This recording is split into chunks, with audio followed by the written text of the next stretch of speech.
Ô, caríssimos! Vamos aí à nossa clínica do ECG. Hoje, mais uma quinta-feira, a gente começando em ponto aí o nosso encontro. Toda quinta-feira a gente faz uma live e essa live é chamada de Clínica do ECG. Nosso objetivo é a gente discutir e falar de casos reais, casos clínicos que eu vejo no meu dia a dia, seja no plantão na coronária, seja no ambulatório, seja no parecer no hospital, seja na visita. A ideia é que a gente possa discutir casos cardiológicos e que tenha algum quê a mais, algo que seja interessante para a gente poder discutir. Essa live, ela fica no ar aqui no canal do YouTube por uma semana.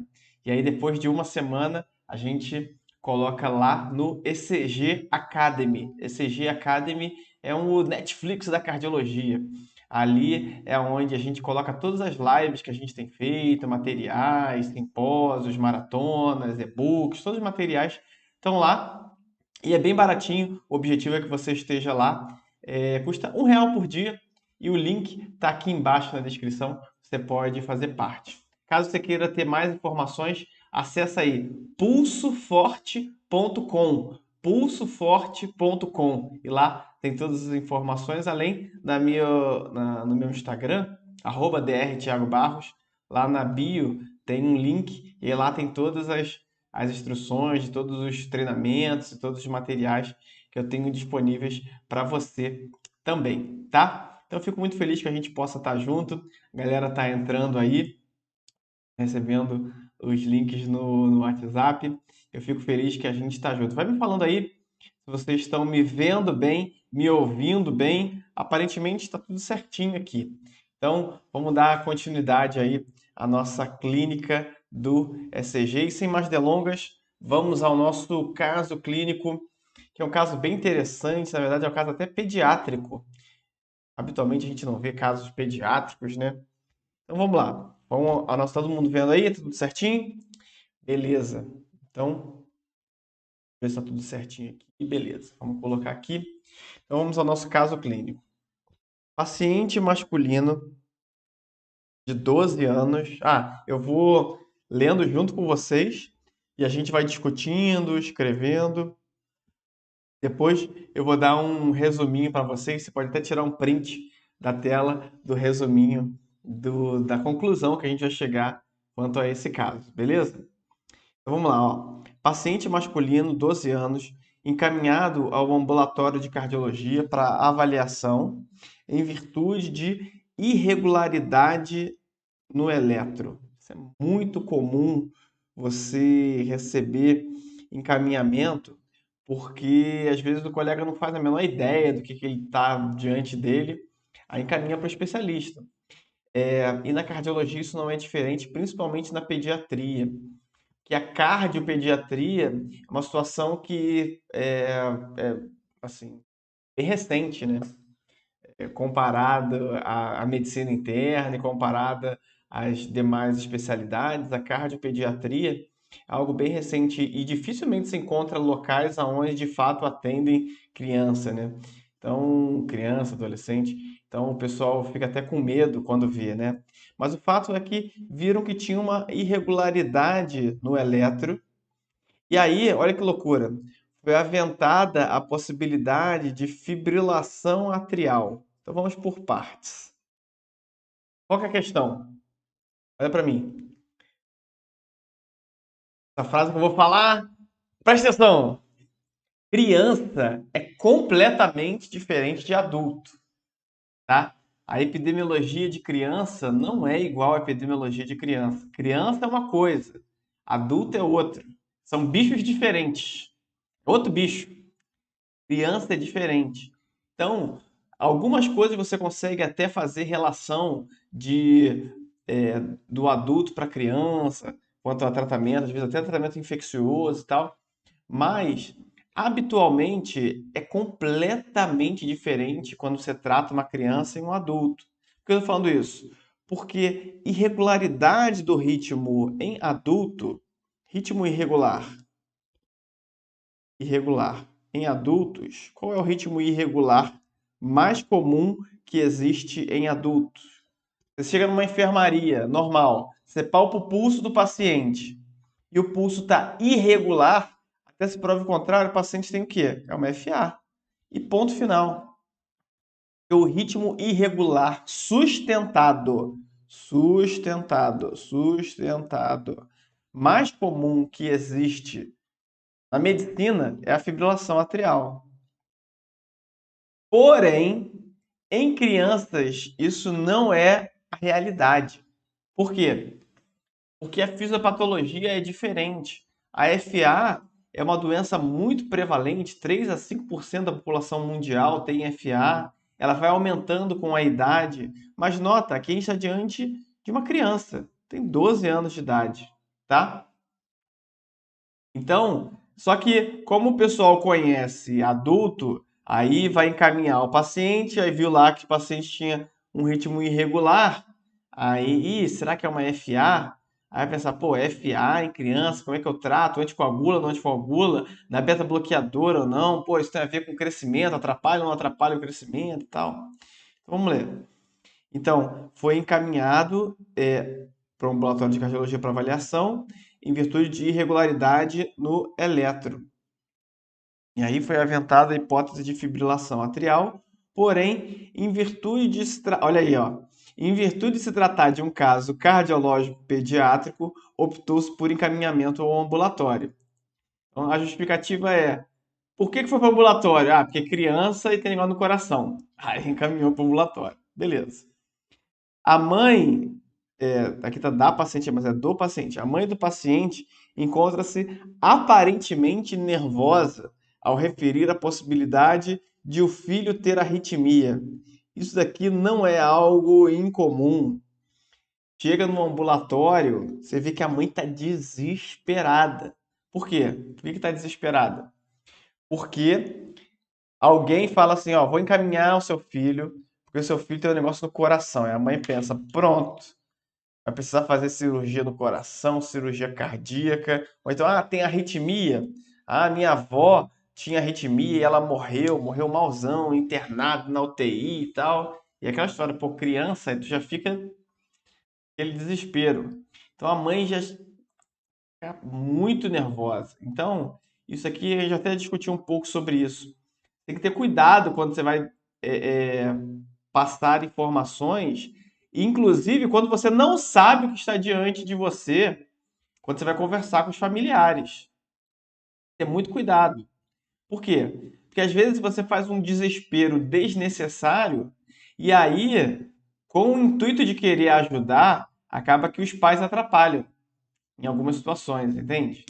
É óbvio que com a melhor das intenções, mas às vezes fica um desespero tão grande que atrapalha a continuidade ao tratamento.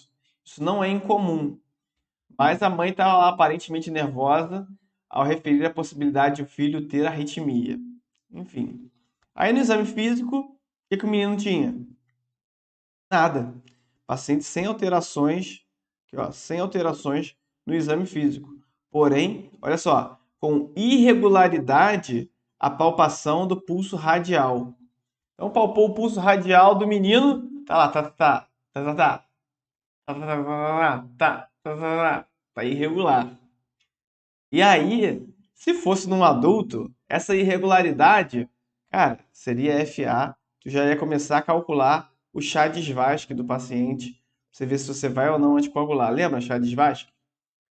As iniciais de C, de insuficiência cardíaca, H, de hipertensão, A, de idade maior do que 75 anos, D, de diabetes, S, de stroke, ou seja, AVC prévio, V, de evento vascular prévio, VA, né?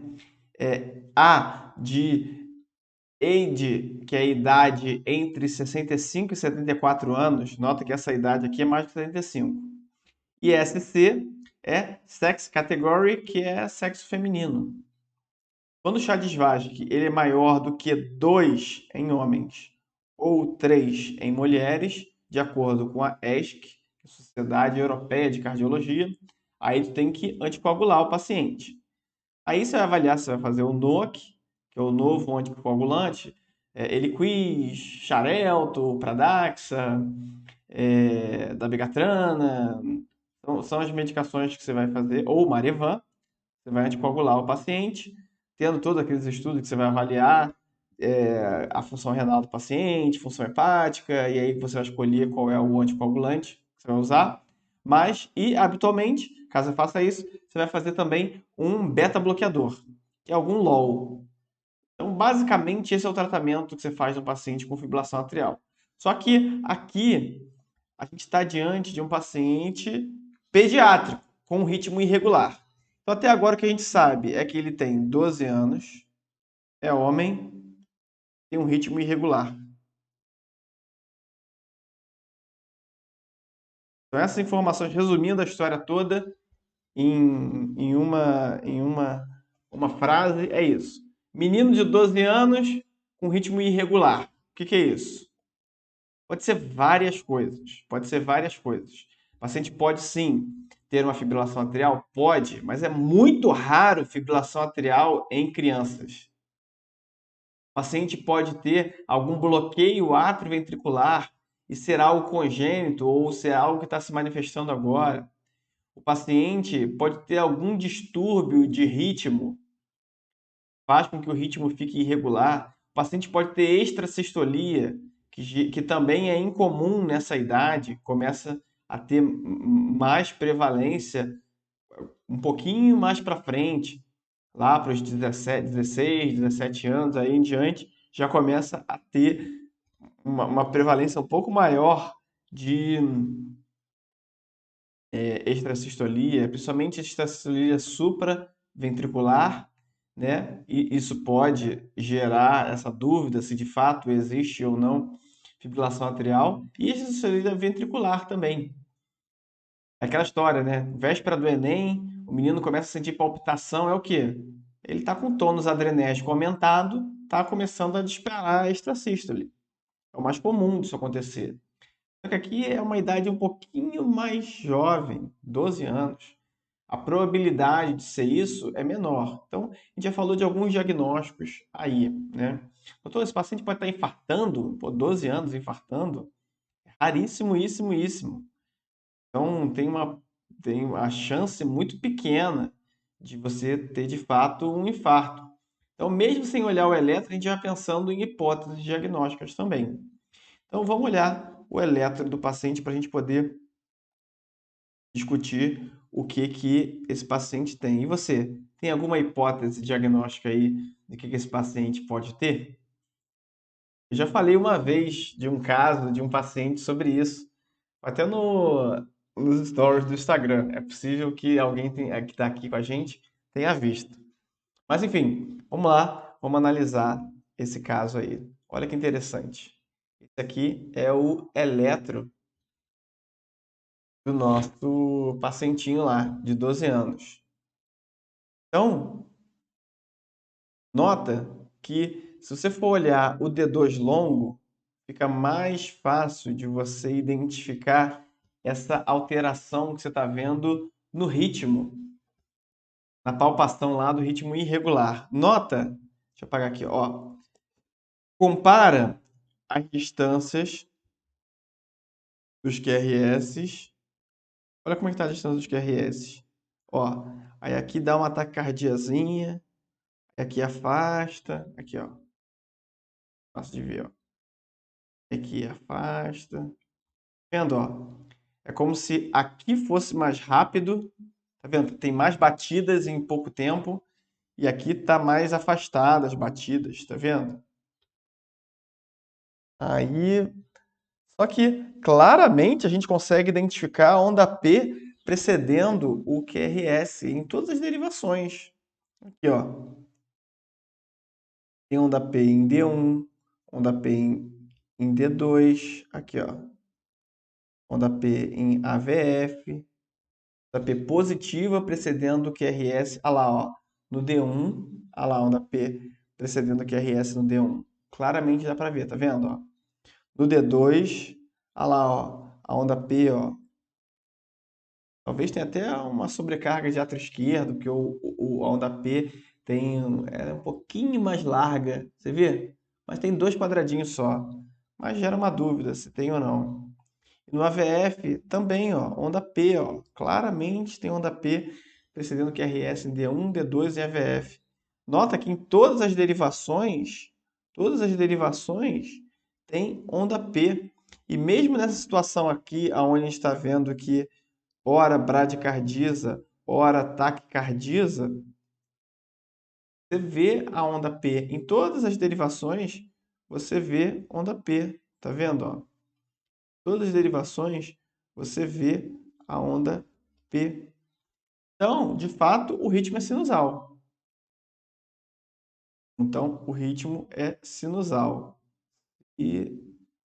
Sinusal. O ritmo é sinusal. Mas, claramente, você vê que tem uma irregularidade do ritmo. Ora, o ritmo sinusal pode ser irregular? Pode. Aqui é um exemplo disso. O sinusal sendo irregular. Essa situação aqui que a gente está vendo, nota que, se eu for ver a diferença do intervalo PP, era para ser a mesma distância entre as ondas P's, para que fosse tudo regularzinho. Só que essa distância, ela está variando. Se você for contar a distância entre os intervalos PP's, você vai ver que houve uma variação desse intervalo PP. O intervalo PP é a distância entre uma onda P e a outra onda P. Em situações normais, essa distância tem que ser igual. Só que aqui não está igual. Essa distância aqui é diferente dessa, que é diferente dessa. Então, vai tendo diferenças no intervalo PP. Quando isso acontece na vigência do ritmo sinusal, a gente chama isso de arritmia sinusal. Opa! Sinusal. Arritmia sinusal. Só que esse nome desse diagnóstico é um troço muito feio, arritmia sinusal. Por quê? Porque você não fala que o ritmo é normal, você fala que o ritmo é sinusal, não é assim? Então você está falando que é uma coisa ruim com uma coisa boa. O que é coisa ruim? Coisa ruim é você falar arritmia. Ah, o paciente tem arritmia. E isso é muito comum. Às vezes o paciente chega no ambulatório, às vezes até colega passando caso, acho que inadequado, mas. Ah, não, o paciente tem arritmia. O que é arritmia? Arritmia é um termo geral para alguma alteração no ritmo do paciente. Isso é arritmia. Arritmia, ele falar que o paciente tem arritmia não vai dizer absolutamente nada. É a mesma coisa que eu falar assim: como é que você chegou aqui? Ah, eu vim de automóvel. Que automóvel? Você veio de moto? Você veio de caminhão? Você veio de carro? Você veio de patinete? Você veio de carrinho de rolimã? O que é automóvel? Entendeu? Automóvel é um termo geral para o seu transporte. Arritmia é um termo geral para alguma distúrbio do ritmo. Isso é uma coisa. Agora, essa situação aqui, o nome dessa situação é arritmia sinusal. Em alguns livros, você vai ver o nome arritmia sinusal respiratória. É o mesmo. Deixa eu escrever bonitinho aqui, né? É o sinusal. Sinusal.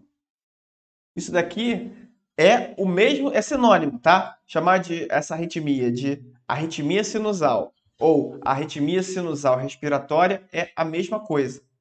E o que é isso?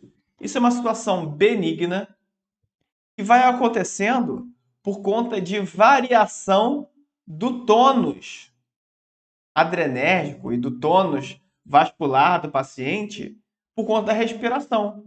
Então, quando o paciente inspira, aumenta a frequência cardíaca. Se você for. Palpa aí seu pulso. Palpa aí. Palpando seu pulso.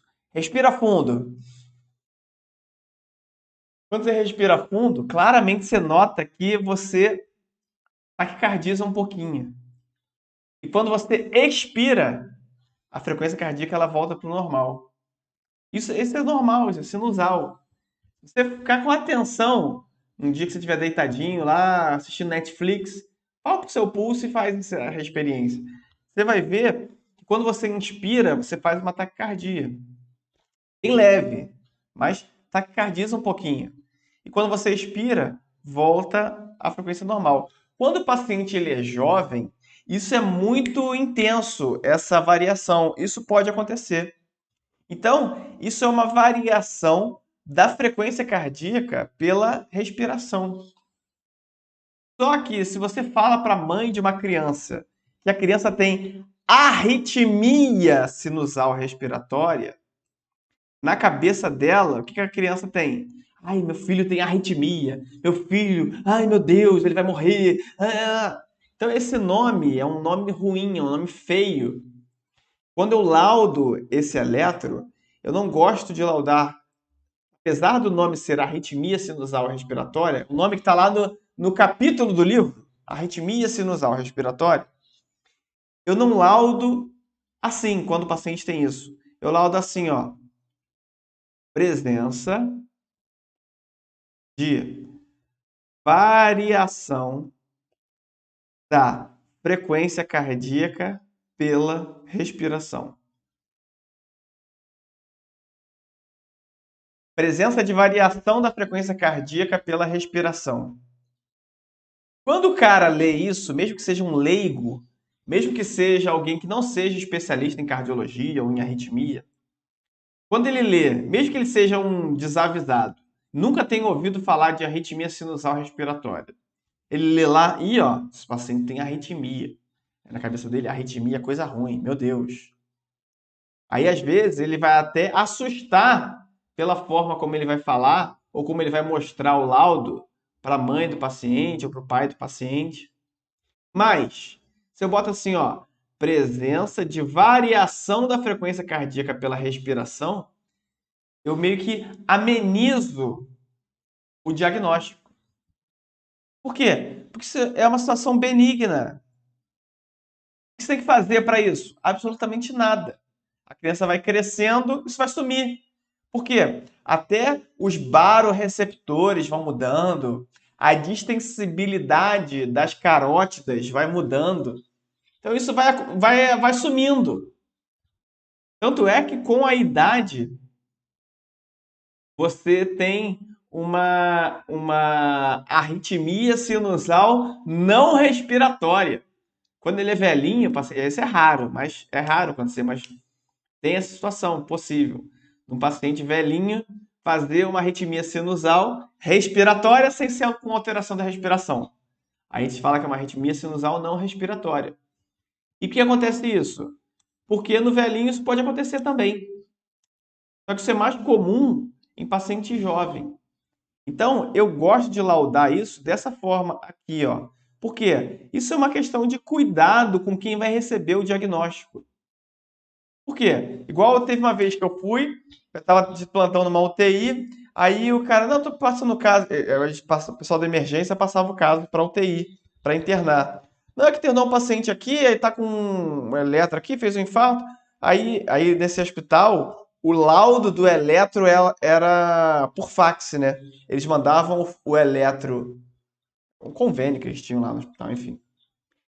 Eles tinham um convênio, aí quando o paciente chegava com qualquer alteração eletrocardiográfica, eles botavam no fax o eletro, aí mandavam para uma central, a central laudava e mandava de volta o eletro laudado. Aí o cara pedindo a vaga, não, o paciente está aqui, é um infarto, mas ele está bem tranquilo, está aqui, corrente de lesão subepicárdica em parede anterior. Falei, hã? Tá com o paciente aí? É, cara, tem que chamar a hemodinâmica. Que uma corrente de lesão subepicárdica anterior é um infarto com supra anterior. O cara que laudou errado? Não! Mas ele não teve cuidado de saber quem é o cara que vai receber esse laudo. Porque muita gente faz a menor ideia do que é uma corrente de lesão subepicárdica. Então, quando eu laudo corrente de lesão subepicárdica, laudo. Mas eu escrevo corrente de lesão subepicárdica, entre parênteses, infarto com supra em parede anterior. Porque mesmo que seja um desavisado, o cara que não faz a menor ideia, quando ele vê infarto com supra, opa, ele sabe que isso é perigoso, sacou? Então tem que ter esse cuidado quando você está laudando. Então, ao invés de você laudar arritmia sinusal ou arritmia sinusal respiratória, quem vai ler eventualmente não conheça a situação. E aí lê assim, ah, meu Deus, arritmia. Aí o cara fica desesperado. Então bota isso, ó. Variação da frequência cardíaca pela respiração. Isso é uma situação benigna, você não tem que fazer nada, tem que fazer nada. É só observar e vida que segue. Não precisa nem de acompanhamento com o cardiologista, nada, nada. Fiz um resuminho aqui, ó. Então, ó, na arritmia sinusal respiratória ou na variação é delta, né? Lembra? Delta S sobre delta T. Variação da frequência cardíaca pela respiração. Outra forma de você laudar, tá? Vai ter uma variação de mais de 3 quadradinhos do intervalo PP, tá? Entre uma onda P e a outra onda P, se você for medir os intervalos PPs, você vai ter mais do que 3 quadradinhos de variação. É aquela variação que eu mostrei aqui, ó. Essa variação aqui, ó, do intervalo PP, mais de 3 quadradinhos, tá? Você vai ter ondas P sinusais normais, é aquilo que a gente viu. Onda P positiva, precedendo QRS em D1, D2 em AVF, negativo em AVR, mais menos em V1. Você vai ter um intervalo PR constante. Por quê? Porque quando você tem um BAV de primeiro grau, que o intervalo PR ele aumenta, ele é grande, ele tem mais do que 5 quadradinhos, você pode gerar uma dúvida se isso é um BAV de primeiro grau ou se é um BAV Mobitz 1, que é aquele que o intervalo PR vai aumentando. E eventualmente isso pode gerar irregularidade no ritmo, principalmente o Mobitz 1. Mas você vai ter uma onda P solta, sem condução de QRS. Então o intervalo PR aumenta, aumenta, aí P solta, aí volta a ficar pequenininho e aumentando. No Mobitz 1, BAV de segundo grau Mobitz 1. Aqui não, o intervalo PR ele é constante.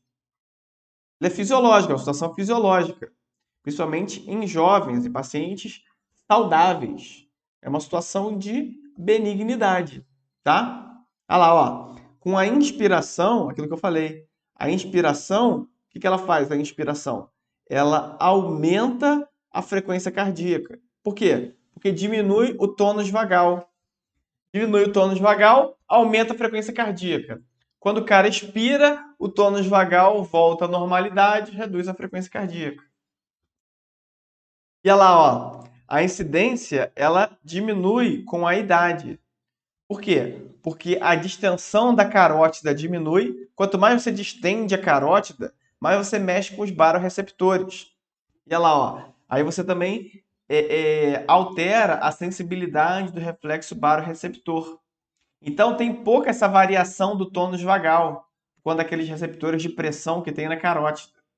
Quando você vai crescendo, isso vai ficando menos sensível. A carótida vai ficando menos móvel. O quê? Vai enrijecendo o vaso. Está envelhecendo, ora bolas. Vai ficando pior. Entendeu? O cano vai ficando mais esquisito à medida que vai envelhecendo.